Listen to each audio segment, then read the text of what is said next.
রানু দিদিমা শুধু ঝাঁটাতে মারলে হবে না, সাথে দুটো তিনটে ইট পাটকেল ছুড়ে মারো, নইলে ভাই এই কুকুরদের ভাই জীবনে কোনোদিন শিক্ষা হবে না।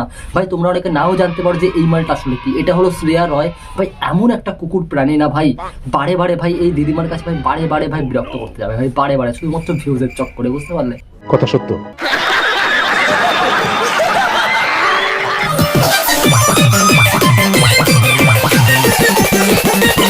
ভাই সত্যি বলছি, রানু দিদিমার জায়গায় যদি আমি হতাম না, শুধু ঝাঁটা দিয়ে মারতাম না ভাই, ইট পাটকেল তো ছুটতামই ছুটতাম, আর সাথে ভাই ওখানে বাম্বু আছে, এই মোটা মোটা বাম্বু, বাম্বু দিয়ে ভাই কাজ চালাতাম, মানে বাঁশ, ওখানে বাঁশ আছে সেইগুলোর কথা বলছিলাম।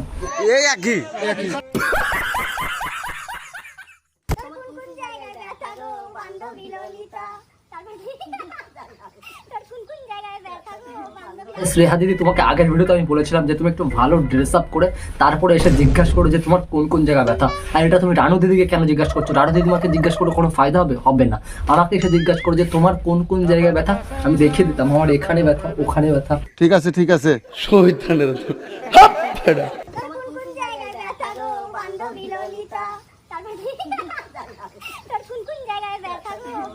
শ্রেয়া দিদি, তোমার এইটুকু কমন সেন্স নেই নাকি? তুমি কি বোঝো না নাকি? মূর্খ নাকি আবাল? আমি এটা বুঝতে পারি না। মানে রানু দিদির কোথাও ব্যথা নেই, তুমি তারপরে যে গিয়ে গিয়ে বলছো যে রানু দিদি তোমার কোথায় ব্যথা, কোথায় ব্যথা, মানে এইরকম ভাবে বলছো। আর আমাদের কোথায় ব্যথা সেটা তুমি বুঝতে পারছো না। আমার এই পায়ে ব্যথা, আমার এই পায়ে ব্যথা, তুমি এসে একটু দেখে যাও, ঠিক আছে? পাটা একটু পারলে ফুটবল খেলে পুরো ব্যথা। এইটাও সম্ভব? ঠিক বলেছো।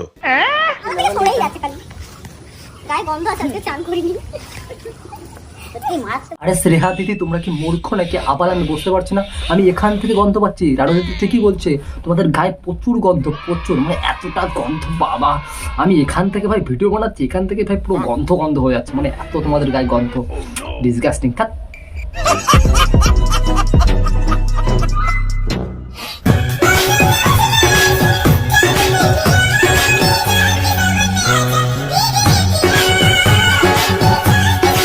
হ্যাঁ দিদি, আমাদের এত সুন্দর স্টেপ পারে না, সেই স্টেপগুলো আমি শিখে পুরো মুগ্ধ হয়ে যাচ্ছি। মানে আমার বিয়ের পরে আমার ওই স্টেপগুলো শেখাতে লাগবে, মানে আমার বউকে আমি শেখাবো ওই স্টেপগুলো, যেগুলো সত্যি। শ্রেয়া দিদি, তুমি সত্যি ভালো স্টেপ তুমি শেখাচ্ছ, একদম তুমি পেয়েছো। এই স্টেপটা তুমি দিদিকে কেন শেখাচ্ছ বলো তো? তুমি তো অন্য কাউকে শেখাতে পারো, একটা ছেলেকে বা তোমার বর যে হতে পারে। লজ্জা লাগে।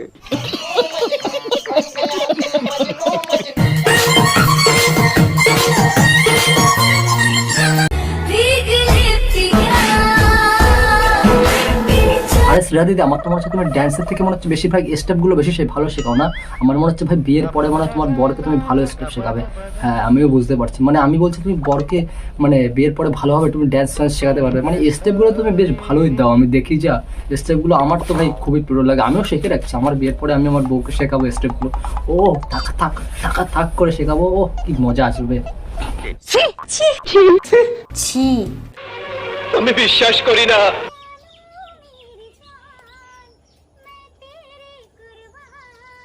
আরো দিদিমা, তুমি যদি এদের জন্য যদি কুরবানি দিও তাহলে কিন্তু ভীষণ পস্তাবে, আগ থেকে বলে দিচ্ছি।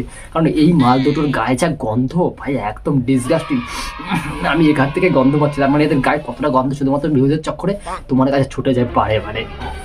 এ অপমান আমি সহ্য করব না।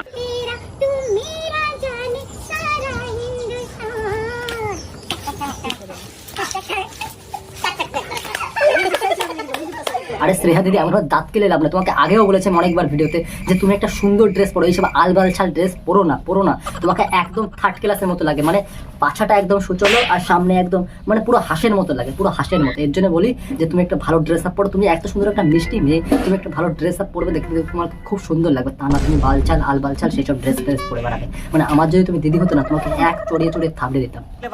छात्रों को राजनीति से दूर रहना चाहिए।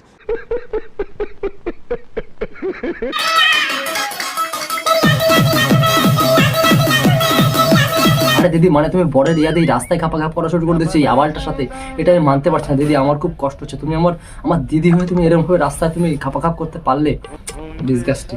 বলেন কি না?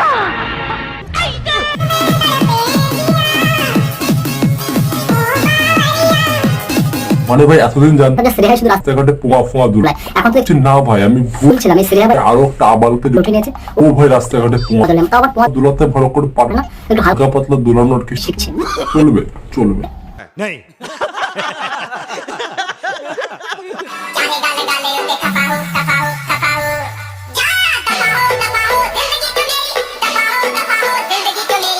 ভাই দেখলে তো আমি বলেছিলাম যে এরা ভাই রানুদির কাছে যায় শুধুমাত্র ভিউজের জন্য, রানুদিকে কুকুরের মতো মেরে তাড়িয়ে দিচ্ছে, তারপরে ভাই ঘরের বাইরে দাঁড়িয়ে এরা দাঁত কালাচ্ছে আর ভাই ভিডিও বানাচ্ছে, মানে ভিউজের চক্কর, সব ভিউজের চক্কর। মানে এত কিসের ভিউজের কম পড়ে গেল রে যে তোর ভাই রানুদির কাছে গিয়ে মার খেতে হচ্ছে, ঝাঁটার বাড়ি খেতে হচ্ছে, লাঠির বাড়ি খেতে হচ্ছে, তারপর তোরা ভিডিও বানিয়েই চলেছিস। হ্যাঁ, এত কুকুর হয়ে গেছে ভাই। ভাই একটু কি আছে যে কুকুর ফুকুরকে একটু খেতে পেতে দিয়ে কিছু। ঠিক বলেছো।